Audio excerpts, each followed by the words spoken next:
A'udzu billahi minasyaitonir rajim. Bismillahirrahmanirrahim. Jualan minyak di Madagaskar, lalu jualan sirup saat berselancar. Perbanyaklah beristighfar agar hidup semakin lancar. Assalamualaikum warahmatullahi wabarakatuh.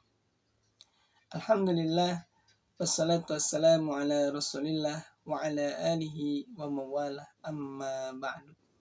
Sahabat-sahabatku yang dirahmati Allah Subhanahu wa taala. Setiap kita pasti menginginkan hidup ini menjadi semakin lancar. Apapun itu urusannya.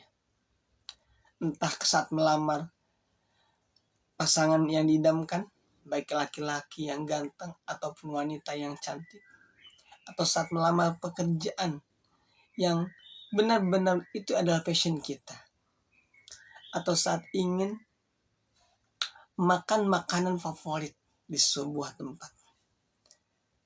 Semua ini pasti menginginkan kelancaran. Nggak ada yang pengen urusannya itu seret. Kayak saat makan roti nggak ada air, seret. Nah, semuanya pasti menginginkan berjalan lancar sesuai dengan harapan. Nah, sahabat-sahabatku yang dirahmati Allah Subhanahu wa taala, tips agar hidup kita menjadi lancar itu adalah dengan memperbanyak istighfar. Kenapa? Karena istighfar ini adalah bagian daripada amalan hati, baik bisa berupa jahar, diucapkan astagfirullahaladzim, atau di dalam hati istighfar, astagfirullah, astagfirullah, astagfirullah. Dan ini pernah terjadi pada zaman dahulu ketika Imam Ahmad rahimahullah ta'ala, Imam Ahmad al-Hambali itu tidak tahu kenapa tiba-tiba dia tinggal di Baghdad pengen ke Irak. Dia tinggal di Baghdad pengen ke Irak. Dia nggak tahu mau ada urusan apa, tapi dia kok pengen banget hatinya. Hingga akhirnya beliau ini menjalankan apa yang hatinya ingin lakukan. Maka pergilah beliau ke negara Irak. Dan ternyata di sana karena tidak tahu tujuannya apa, beliau akhirnya sholat Isya di musola. Setelah sholat Isya, beliau karena tidak ada tujuan berencana untuk tidur di musola. Tapi ternyata seorang penjaga musola atau marbot itu melarang dia. Disuruh keluar beliau, dan beliau pun keluar dari musola, tapi beliau berupaya tetap pengen di terasnya, atau kalau zaman sekarang lobi. Dan ternyata itu pun juga dilarang.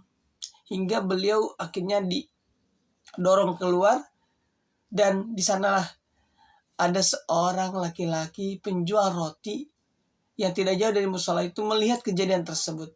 Hingga akhirnya beliau menawarkan kepada Syekh Ahmad Hambali ini untuk coba nginep di tempat beliau.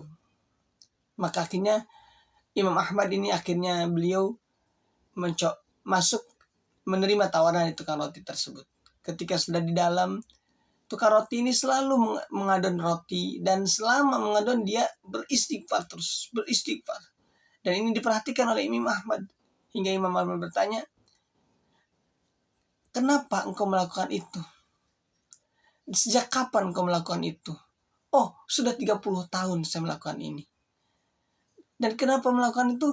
Karena setiap apapun yang beliau inginkan selalu terkabul ketika mengucapkan beristighfar.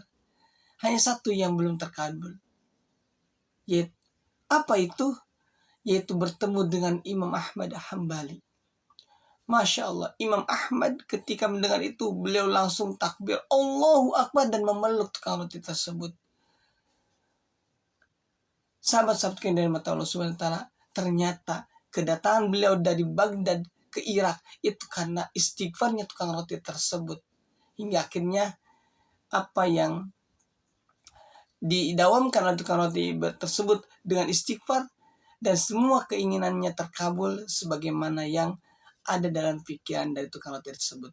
Sahabat-sahabat yang dirahmati Allah Subhanahu wa taala, selain itu istighfar juga membersihkan diri kita, dan mudah-mudahan di bulan kemerdekaan ini, kalau kita senantiasa melakukan istighfar, semoga hati kita merdeka dari dosa-dosa yang lalu, yang besar, yang kecil, dan dari hal-hal yang buruk yang kelak akan kita pertanggungjawabkan di hadapan Allah Subhanahu wa taala. Barakallahu fikum, kurang dalamnya mohon dimaafkan. Wassallallahu ala sayyidina Muhammad wa ala alihi wasallam. Assalamualaikum warahmatullahi wabarakatuh.